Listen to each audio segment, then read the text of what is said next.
Hello and welcome to KNP kitchen. இன்றைக்கி எங்கள் அம்மாவோட சிக்னேச்சர் ரெசிபி டொமேட்டோ சூப் தான் பார்க்க போகிறோம். இதை நீங்கள் வெறும் சூப்பாக கூட சாப்பிட்லாம் ஒரு டம்ளரில். அப்படி இல்லைன்னா சாதத்தோடையும் கலந்து சாப்பிட்லாம், ரொம்பவே நல்லாயிருக்கும். வாங்க இதுக்கு தேவையான பொருள் என்னன்றதை பார்க்கலாம். தேவையான பொருள் கசகசா, பட்டை, ஏலக்காய், கிராம்பு, சோம்பு, பிரிஞ்சி இலை, அன்னாசிப்பூ. இது காரத்துக்குன்னு பார்த்தீங்கன்னா பச்சை மிளகா தான் அம்மா போடுவாங்க. கொஞ்சமாக கருவேப்பிலை வாசனைக்கு. ரெண்டு பெரிய வெங்காயத்தை கட் பண்ணி வச்சுருக்காங்க, ஸ்லைஸ் பண்ணி வச்சுருக்காங்க.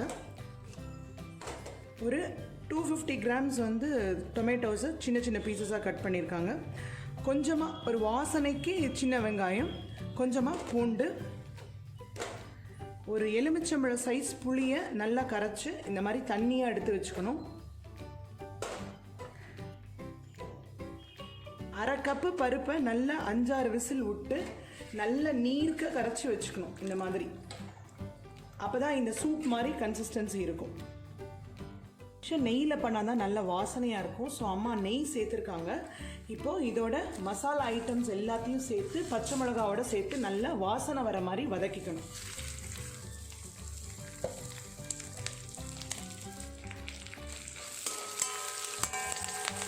சின்ன வெங்காயம் பெரிய வெங்காயம் எல்லாத்தையும் போட்டு வளர்க்குறேன். அடுத்தது இது நல்லா வதங்கி பிறகு தக்காளி பழம் போடுறோம். தக்காளி சேர்த்துக்கிறோம்.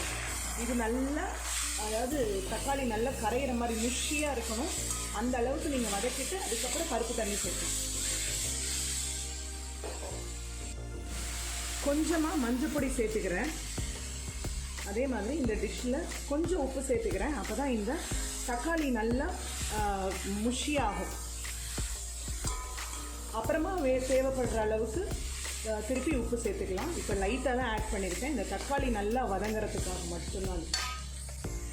தண்ணி விடுறேங்க. நல்லா கொதிக்கணும், பச்சை வாசனமாக கொதிக்கணும். அதுக்கு தேவையான உப்பையும் இப்போ சேர்த்துக்கணும்.